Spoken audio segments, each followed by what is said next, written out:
Hey Team 6-1. Next video is sound energy. By the end of the video, you should have a better understanding of sound energy and the different levels of sound as demonstrated in the notes of your interactive notebook. As usual, you know you need these two pages, the reading and then the page that you'll be cutting for your notebook. Alright, here we go. Sound energy. Close your eyes and just listen. What do you hear? A radiator buzzing, a clock ticking, yourself breathing. Sound is all around you, all the time. Sound is produced when an object vibrates. The vibrating object pushes the particles of matter next to it and causes them to squeeze together, which means to compress. The compression travels through matter as a wave of energy in all directions away from the source of the sound. Sound waves are like light waves in that they travel at different speeds through different materials.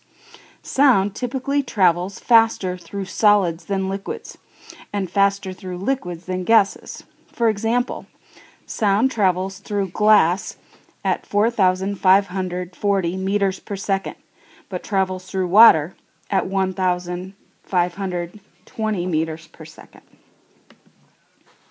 There are two main properties of sound, amplitude and frequency. Amplitude is the distance a wave oscillates, goes up and down or back and forth motion from its resting position, and frequency is the number of waves produced in a given time. The greater the amplitude of the sound wave, the louder the sound.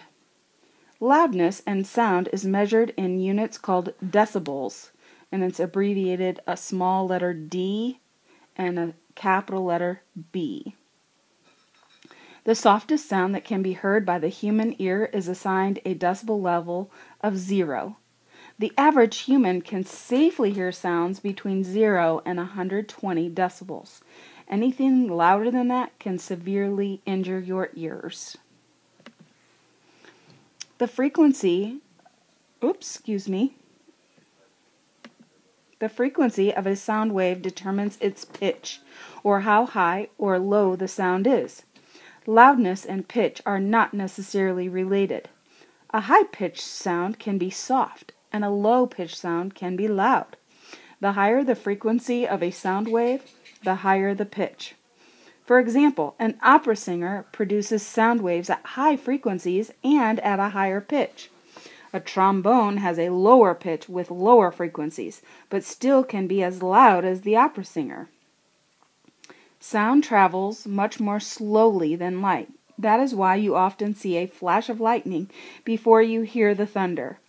The thunder is produced by the lightning, but it takes sounds much longer to reach your ears than it takes light to reach your eyes. Alright, sorry about that. Here we go. We're going to take a look at the cutting, and you need to cut around that table with sound and the decibel levels. The dotted lines next to it where it says jet engine, whisper, lawnmower, we're going to be gluing those on top of the sounds boxes by the corresponding decibel levels. You need to kind of cut around that mouth and nose with the vibrations coming out, and also around the ear where the sound would be going in, and then of course around the writing box. So pause so that you can cut those out.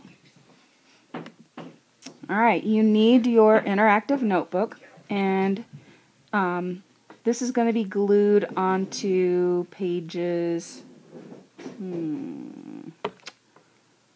I want to say 58 and 59.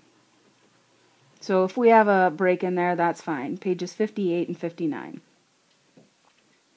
So on page 58, you're going to put the sound energy and glue the reading down there. And on page 59, I'm going to zoom in there so that we can see that a little bit better.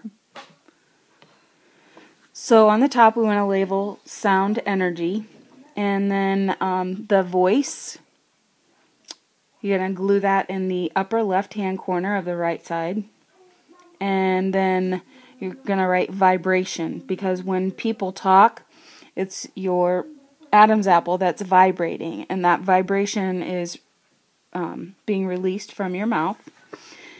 Those particles then, they travel all ways, and so you can just draw like little circles to do the particles, and what they will do is they will compress. That means they will squeeze together, and then they will also go apart. So as they're traveling, then they get to your ear, which is on the right hand side of your page. So you want to make sure that you label that. Underneath the particles, it says travels as a wave of energy in all directions away from the source. So as you're talking, it's going all directions. Alright, we want to take a look at the sound table. And remember, the softest we can hear is 0. Rustling leaves would be a decibel level 10. And a whisper would be at 30. Normal talking is 65. Vacuum cleaner around 75. A lawnmower 100. A rock concert 120. And a jet engine is 150. And when you get up in the 120 and above, remember, that's when you can have some damage to your ears. So as you're listening to music, using your earbuds or headphones, I'm sure someone has told you to turn it down, and I can attest that it's probably a good idea if you listen to them. Because as you get older, any damage, even if it's little damage, can affect you. Okay. And people who work around jet engines, they wear these little plugs, or maybe even noise cancellation headphones, so that they don't get their ears or their hearing loss. Alright, next, using your new knowledge of sound, explained what sound is and how it travels. So I said, sound occurs when an object vibrates and pushes the particles of matter next to it that causes it to compress. The compression travels as a wave of energy. Sound travels through solids more slowly than liquids, and liquids more slowly than gases. So you can write something else that means a little bit more to you and your understanding of sound. And remember, you're going to glue this at the bottom, so now your paper, your notebook should look like this. You're going to take a picture of it and send it to me in Echo. And you know that I want to give credit to the lady who made this. So thank you, Jay Smith, for creating the reading and the activities for our interactive notebook. I just made the video to help my students. And they are Red Hawks, so don't forget, go Hawks! Rah!